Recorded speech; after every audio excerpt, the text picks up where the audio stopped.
आइए सुनते हैं आज की कहानी महंगा पड़ा मजाक। एक बार गोनू के छोटे भाई भोनू ने गोनू से अपनी इच्छा जाहिर की।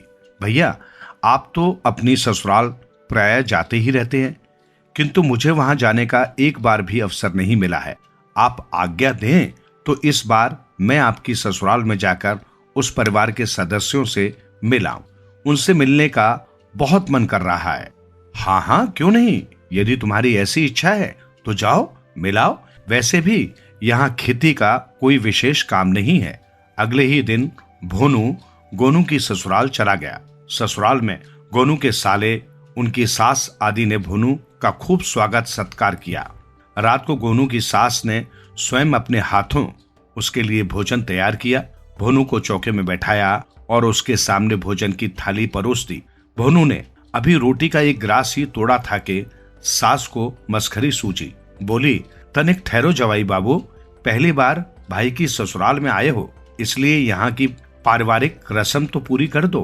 भोनू ने रोटी का तोड़ा हुआ ग्रास थाली में रख दिया, फिर प्रश्नवाचक दृष्टि से सास की ओर देखते हुए पूछा, आपके परिवार की क्या रस्म है माताजी?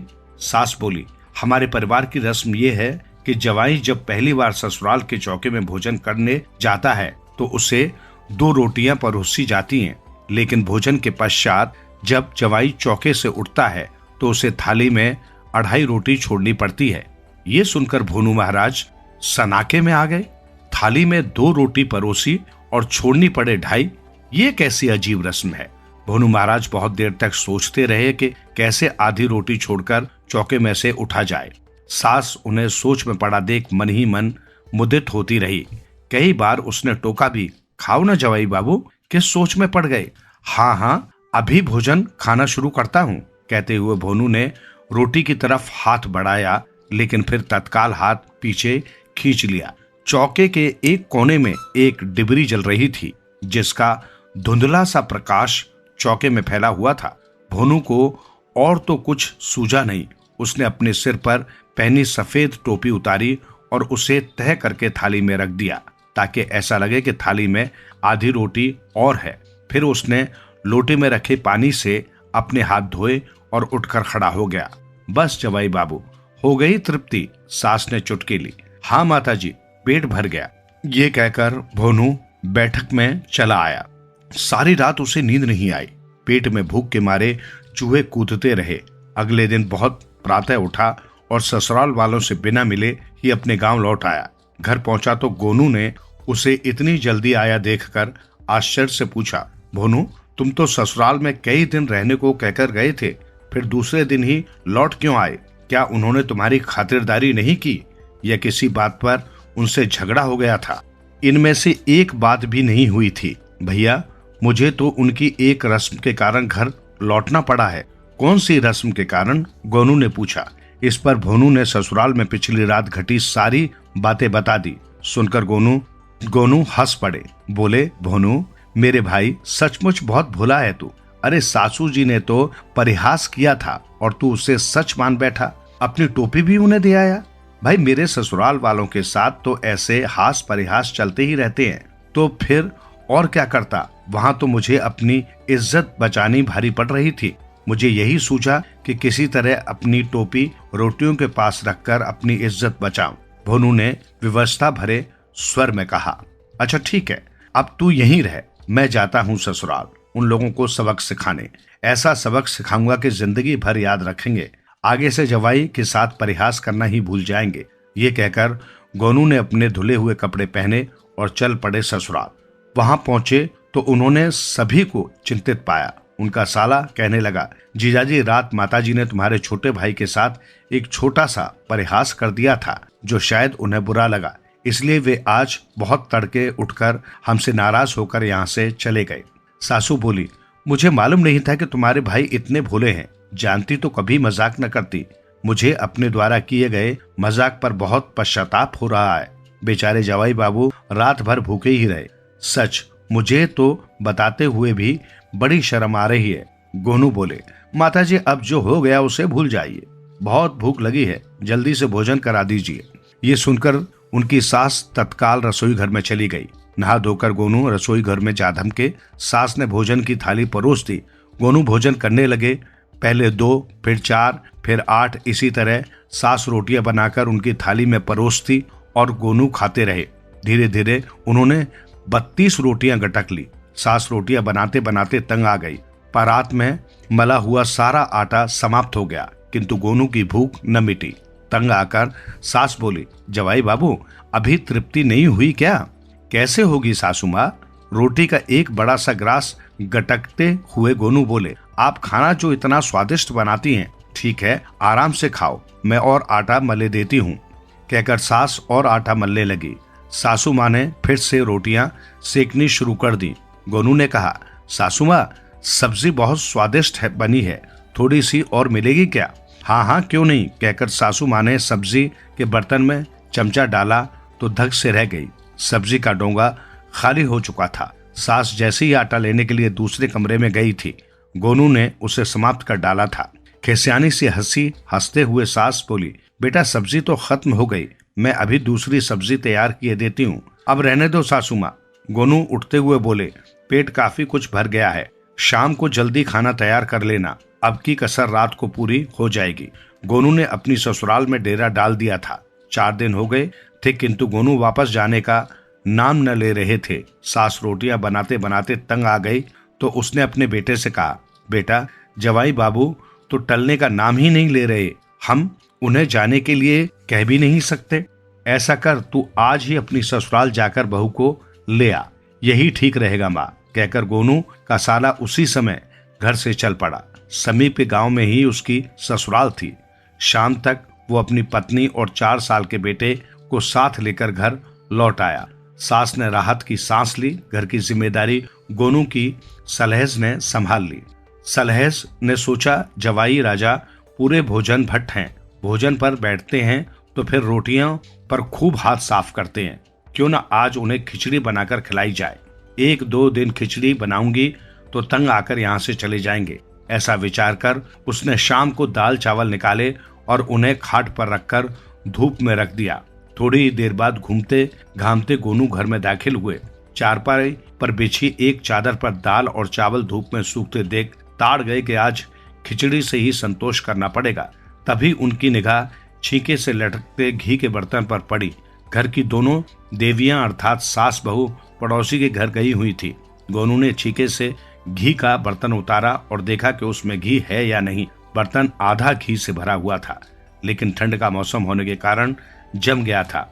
गोनू ने चूल्हा जलाया और बर्तन आग पर रख दिया। कुछ ही देर में गर्मी पाकर घी पिघल गया। गोनू ने आग से बर्तन को उतारा और उसे पुनः छींके पर टांग दिया। उस रात बड़े प्यार से खिचड़ी परोसते हुए सास ने गोनू से कहा, जवाई बाबू, रोज रोज एक जैसा खाना खाकर आपका स्वाद भी ऐसा वैसा हो गया होगा, अतः आज हमने आपके लिए खिचड़ी बनाई है। खिचड़ी खाने का आनंद तो तभी आता है जब उसमें ढेर सारा घी पड़ा हो। सासू माँ, क्या घर में घी नहीं है? गोनू बोले, घी तो नाम को भी नहीं है। सास बोली, भैंस दूध दे नहीं रही, अब ब्याहेगी तो घी होगा, घी का बर्तन तो होगा, मैं तो घी न सही घी की खुशबू से ही काम चला लूंगा। गोनू ने कहा, बर्तन तो है पर उसमें घी नाम को भी नहीं है, वो टंगा है छीके पर, हाथ बढ़ाकर उतार लो। सास बोली। उसने ये बात ये सोचकर बोली थी कि बर्तन का घी तो जमकर पत्थर जैसा सख्त हो गया होगा। उलटकर थाली के ऊपर थोड़ा घुमा दूंगी तो घी तो निकलेगा नहीं, जवाई संतुष्ट हो जाएगा। गोनू ने छीके से घी का बर्तन उतारकर सास के हाथ में दे दिया। सास ने बिना देखे ही घी का बर्तन गोनू की थाली में घुमा दिया। घी तो गर्म था, पहले ही हल्ले में बर्तन का आधा घी खिचड़ी में आ गिरा। ये देखकर सास स्तब्ध रह गई। उसकी तो जैसे जान ही निकल गई। आप तो कह रही थी कि बर्तन रीता पड़ा हुआ है, पर इसमें तो अभी भी बहुत सा घी है, गोनू बोले। सास छेप भरी हंसी हंसी खिसियानी हुई सी बोली, मुझे मालूम नहीं था बेटा कि बर्तन में थोड़ा बहुत घी बाकी रह गया है, मैं तो इसे खाली समझ रही थी। शायद मेरी अनुपस्थिति में तुम्हारे साले ने कहीं से घी लाकर रख दिया होगा। गोनू चुप रहे। उन्होंने हाथ से खिचड़ी में घी मिलाना शुरू कर दिया। उसी समय गोनू के साले का लड़का भी रसोई घर में पहुंच गया। उसे देखकर सास को चालाकी सूझी। लड़के की बाह पकड़कर थाली के सामने बैठाते हुए बोली, अरे बुधिया, तू भी खा लेना अपने फूफा जी के साथ, शर्मा मत, ये तो तेरे पिता जैसे हैं। लड़का अब भी झिझक रहा था। उसने पहले कभी गोनू के साथ भोजन नहीं किया था। सास उसे प्रोत्साहित करके कहने लगी, अरे खा ना बेटा, झिझक कैसी, खिचड़ी में हाथ डालने से झिझक रहा है, ले मैं ही खिलाती हूँ। ये कहकर सास उसे खिलाने लगी। गोनू भाप गए कि सास यहाँ भी चालाकी से काम ले रही है। वो बड़ी सफाई से ज्यादा घी वाली खिचड़ी तो अपने पोते को खिला रही थी और जहाँ घी कम था, खिचड़ी का वो भाग गोनू के लिए छोड़ रही थी। इस बीच सास गोनू की बातों में भी लगी रही, जिससे उसकी चालाकी गोनू ने भांप ली। सास बोली, जवाई बाबू, पिछली बार जब मालिनी गोनू की पत्नी यहाँ आई थी तो बता रही थी तुम्हारे गांव में चोर बहुत आते हैं। मेरी बेटी को चोरों से बहुत डर लगता है, इसलिए रात को विशेष सतर्क रहा करो। आपने भी खूब कहा माताजी, भला चोर उचक्के कहाँ नहीं होते, मक्खी तो वहीं पहुंचेगी जहां गुड़ होगा। रही चोरों से डरने की बात, तो मैं चोरों से बिल्कुल नहीं डरता। 1-2 बार मेरा चोरों के साथ टकराव हो भी चुका है। आगे भी कभी ऐसी नौबत आई तो मैं पीछे थोड़े ही रहूंगा। उन चोरों का खून ऐसे पी जाऊंगा। कहते कहते गोनू ने सामने पड़ी थाली उठा ली और उसमें घी मिली सारी खिचड़ी एक ही सांस में सूत गए। खिचड़ी खाने के बाद गोनू ने लोटा भर पानी पिया और सास से बोले, तो आप मेरी बात समझ गई ना माताजी? समझ गई बेटा, बिल्कुल समझ गई। मन ही मन कुढ़ती हुई सास उठी और पोते का मुंह पहुंचने के लिए उसे बाहर ले आई। गोनू भी खा पीकर बैठक में आ बैठे। उस रात माँ बेटे में फिर विचार विमर्श हुआ। माँ बोली, बेटा कोई तरकीब सोच जिससे जवाई बाबू यहाँ से अपने आप ही चल दें। कुछ और दिन यहाँ रह गए तो हम लोगों का जीना मुहाल कर देंगे। बेटा बोला, माँ तरकीब मैंने सोच ली है। गोनू अपनी मौसी से बहुत प्यार करते हैं, वे उन्हें अपनी सगी माता जैसी ही मानते हैं। सवेरे अगर उनसे ये कहा जाए कि उनकी मौसी बहुत बीमार है तो वे तुरंत यहाँ से चल देंगे। बिल्कुल सही कहा तुमने। और बीमार क्यों, मैं उनसे यही कह दूंगी कि तुम्हारी मौसी का निधन हो गया है। जवाई बाबू के लिए यहाँ 1 मिनट ठहरना भी मुहाल हो जाएगा। बस सीधे अपने गांव जाकर ही दम लेंगे, गोनू की सास ने कहा। अगली सुबह गोनू की सास बहुत सवेरे गोनू के पास रोनी सी सूरत बनाए पहुंची। रुआसे स्वर में बोली, बहुत बुरी खबर है जवाई बाबू, मुझे बताते हुए भी बहुत दुख हो रहा है। ऐसी क्या बात हो गई सासू माँ? गोनू ने उत्सुक स्वर में पूछा। बेटा तुम्हारे गांव से खबर आई है कि तुम्हारी मौसी का रात देहांत हो गया। सब लोग तुम्हारी प्रतीक्षा कर रहे हैं, जाकर उनका दाह संस्कार करो, सास ने कहा।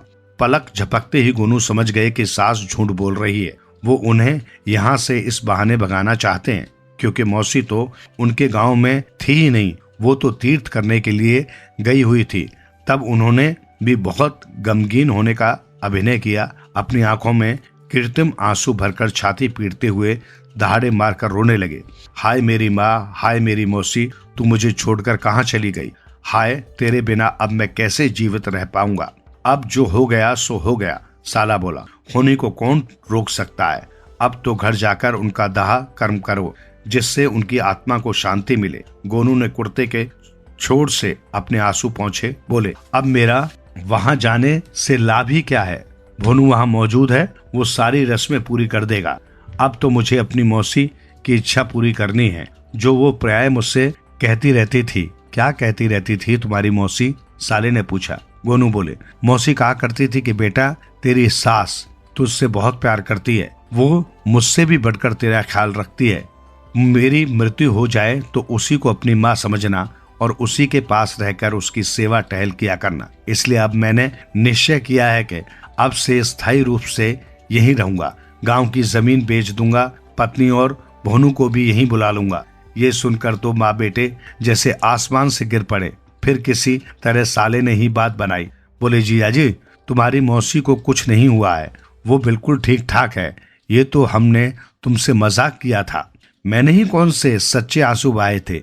मैं तो पहले से ही समझ गया था कि ये मुझे यहाँ से भगाने की चाल है। मौसी को तो मैं स्वयं बैजनाथ धाम जाने के लिए रवाना करके आया था। खैर अब मैं जाता हूँ, मेहरबानी करके मेरे भाई की टोपी दे दीजिए। गोनू झा बोले। जान बची और लाखों पाए। साला जल्दी से भोनू की टोपी ले आया। गोनू ने टोपी ली और सबको नमस्कार कर वहां से अपने गांव लौट पड़े। उस दिन के बाद ससुराल वालों की उनके या भोनू के साथ कभी मजाक करने की हिम्मत नहीं हुई।